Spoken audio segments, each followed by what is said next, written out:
नमस्कार,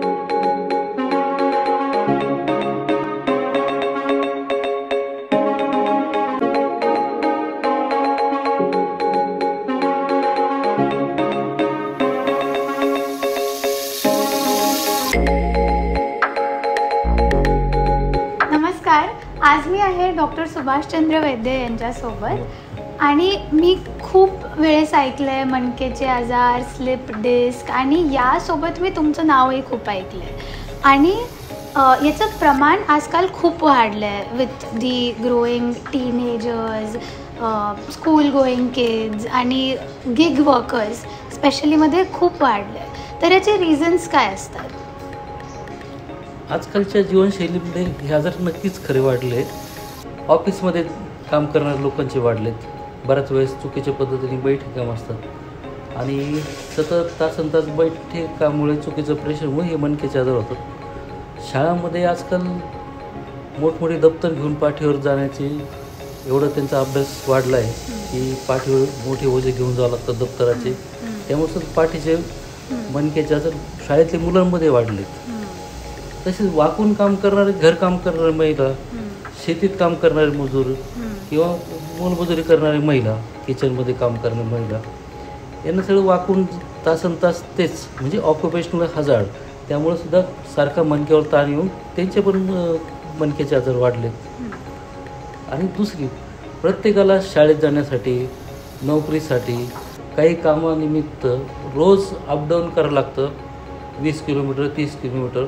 आणि आजकालचे रस्ते तुम्हाला माहीतच आहे. रोजच्या प्रवासामुळं, प्रॉपर सस्पेन्शन नसलेल्या व्हेकलमुळं, बाईकमुळं मणक्यावर ताण येऊन मणक्याचे आजार वाढलेले आहेत. अशा बरेचसे काही कारणं आहेत. म्हणजे सर्व क्षेत्रात आहे. जे व्यायाम करतात, अति व्यायाम केल्यामुळं पण होतं आणि जे काही व्यायाम नाही करत त्यामध्ये सुद्धा मणक्याचे आजार वाढलेत. असे बरेचसे कारणं आहेत. त्याच्यामुळे आता गुडघ्यानंतर लिडिंग कॉज म्हणजे आजार जे आहे ते मणक्याचे आजार आहेत. ओके, तर हे मणक्याचे आजार ज्यामुळे होतात ते तर आपण आता कळून चुकलो, पण ह्याला टाळण्यासाठी आपण काय केलं पाहिजे? नक्कीच आपण हे मणक्याचे आजार टाळू शकतो.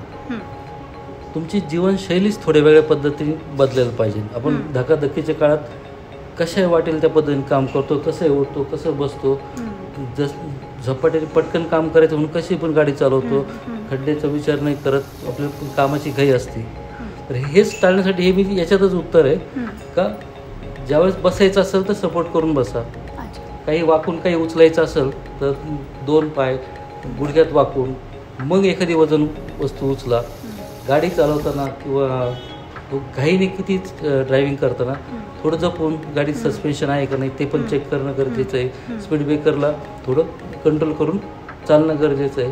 आणि जास्तीत जास्त ज्यांचं 10-10 तास 6-6 तास बैठं काम आहे, आता वर्क फ्रॉम होम सध्याला फॅड निघालं आहे आणि ऑफिसमध्ये कसं टेबल असते, चेअर असते प्रॉपर, पण वर्क फ्रॉम होममध्ये जवळजवळ 90% लोक वाटेल तशा पोझिशन बसतात.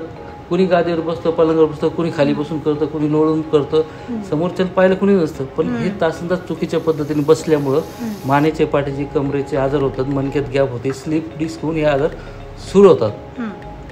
तसेच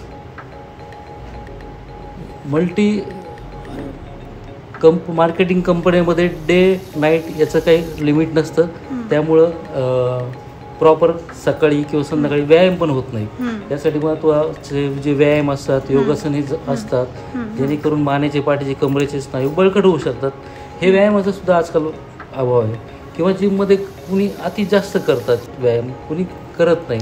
तर ते थोडंसं लिमिट पद्धतीने केलं प्रत्येक व्यायामानुसार, वयोगटानुसार, तर हे जर काळजी घेतली तर हे नक्कीच मणक्याचे आजार होणार टाळू शकतात. तर जे पेशंट सिन्सिअरली प्रोटोकॉल फॉलो करतील ते तर नक्कीच टाळू शकतील, पण ज्यांनी नाही केलं आणि ज्यांना आजार आलाच तर त्यांच्यासाठी काय उपचार आहेत? नक्कीच हे जे मणक्याचे आजार आहेत त्याच्यात प्रामुख्याने आजकाल स्लिप डिस्कचे प्रकार वाढलेत. पण हे उपचारासाठी जनरली बरेच जण अंगावर काढतात. आज ट्रीटमेंट घेऊ, उद्या ट्रीटमेंट घेऊ आणि शेवटी ऑपरेशनला जातात. नाईलाज असतो. पण तुम्हाला सांगतो 90% हे आजार ऑपरेशनला जाण्याआधीच बरे केले जातात. जर सुरुवातीला त्यांना कळलं हे स्लिप डिस्क आहे, मणक्याचे आजार, ही पुढे सिव्हिरिटी होऊ शकते, तर आपण ते वेळीच टाळू शकतो. त्याच्यामध्ये आपण 3 गोष्टी सगळ्यात जास्त महत्त्वाच्या. रेस्ट काही घेत नाही. दुसरं, काही मेडिसिननी सुद्धा सुरुवातीचे केसेस बरे होतात. आणि तिसरं, फिजिओथेरपी. रेस्ट, मेडिसिन आणि फिजिओथेरपी हे कॉम्बिनेशन जर केलं तर नक्कीच 90% रुग्ण ह्याच त्रिसूत्री पद्धतीने बरे होतात. Okay, thank you doctor. तर जर तुम्हालाही मणक्याचे काहीही त्रास असतील तर तुम्ही नक्कीच भेट द्या डॉक्टर सुभाषचंद्र वैद्य यांचे डॉक्टर वैद्य स्पाईन व फिजिओथेरपी सेंटर, जे की आहे राहुरीमध्ये. तुम्ही यांच्या वेबसाईटला पण व्हिजिट करू शकता किंवा दिलेल्या नंबर्सवर कॉन्टॅक्ट करू शकता. Do visit. थँक्यू.